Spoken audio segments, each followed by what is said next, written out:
Tu dépenses jamais au hasard. Tes craquages arrivent tout le temps dans les mêmes situations, pour les mêmes raisons, avec les mêmes mécanismes. Ce ne sont pas des erreurs, ce sont des indices sur la manière dont tu fonctionnes. Si aujourd'hui tu tiens très bien ton budget jusqu'au moment où tu craques, alors cette vidéo est faite pour toi. Au lieu de chercher à contrôler tes dépenses, on va chercher à comprendre tes dépenses. Je vais te montrer les 4 éléments que tu dois connaître sur toi pour construire un budget qui tient sur la durée. Prépare-toi, à la fin de cette vidéo, tu verras plus jamais tes craquages de la même manière. Je t'invite à regarder ton budget ces derniers mois. Quand tu l'as pas tenu, est-ce que c'était à cause d'un imprévu ou d'autre chose? Imagine que tu as eu une journée difficile. Tu rentres du travail le soir, tu retires tes chaussures, tu t'étales dans ton canapé. Et là, une petite idée germe tranquillement dans ta tête, commander Uber Eats. 1 heure plus tard, tu reçois ton boboon chez toi. Et là, tu te sens bien. Ça te fait plaisir de ne pas avoir à cuisiner, de manger un plat réconfortant. Sauf qu'ici, quelque chose a balayé ta discipline de budget. Une émotion. Un moteur de dépense irrationnel, si fort que tu n'as pas été capable d'y résister sur le coup.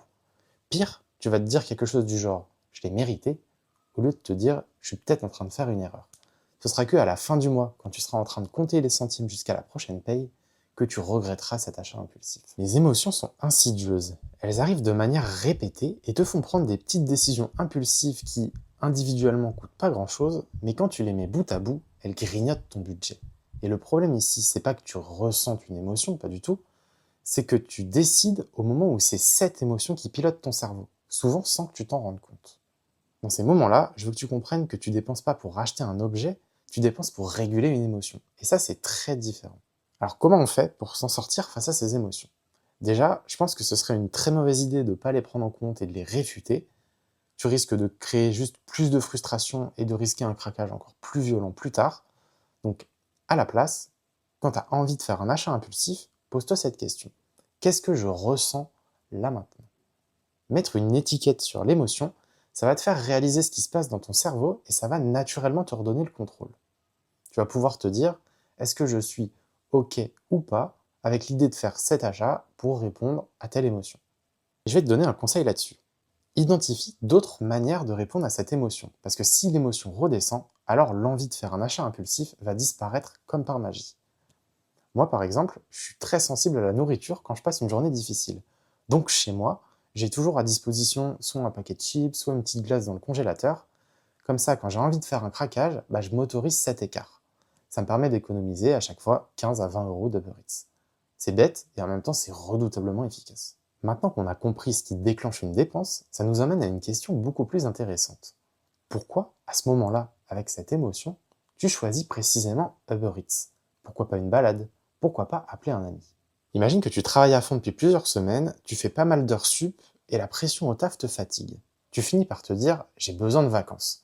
Et c'est parti, tu réserves des billets à Rome avec ta moitié ou avec des amis, quasiment sur un coup de tête. Cette phrase « j'ai besoin d'eux », je la trouve fascinante, parce qu'on la remet jamais en question. J'ai besoin d'eux, c'est comme une justification à l'achat que tu as envie de faire, une justification toute puissante. Mais est-ce que c'est vraiment le cas? Moi, je crois qu'on est très mauvais à identifier nos besoins.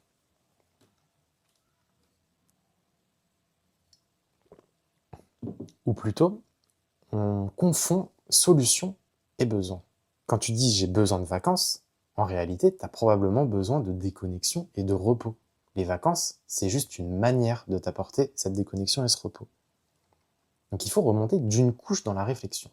La prochaine fois que tu as envie de faire un achat impulsif, demande-toi à quel besoin je suis vraiment en train de répondre.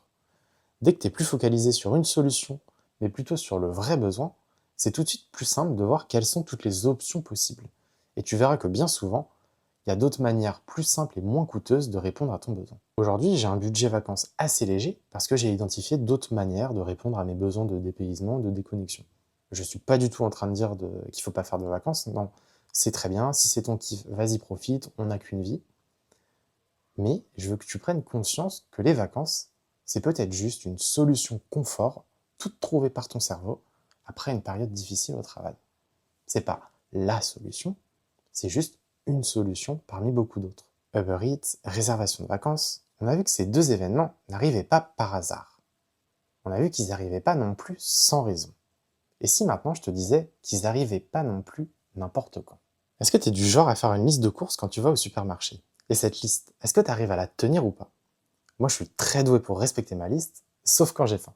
Là, comme par magie, le caddie se remplit de trucs qui étaient pas forcément prévus, pas forcément utiles, et puis pas forcément bons pour moi.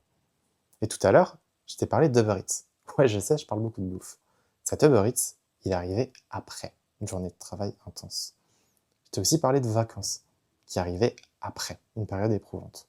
Tu vois le point commun ici?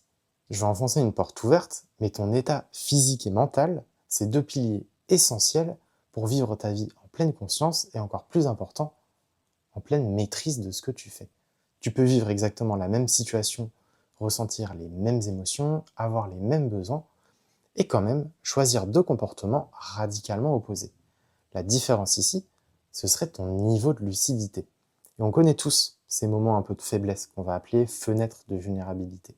Ils sont provoqués par la faim, par la fatigue, par la colère, par le stress, peu importe, ils sont là et ils sont très dangereux pour ton budget. Parce que malgré toute ta bonne volonté, ils peuvent faire tout voler en éclats. Tu peux passer des journées entières à faire attention, à te réfréner contre des achats impulsifs. Il suffira toujours de 5 petites minutes pour tout gâcher. Alors c'est pas agréable de se dire ça, mais c'est la vérité. Donc la clé ici, c'est d'identifier ces fenêtres de vulnérabilité. Et la bonne nouvelle, c'est qu'elles sont très prévisibles. Quand tu t'apprêtes à faire un achat impulsif, pose-toi cette question. Pourquoi est-ce que je craque à ce moment-là précisément?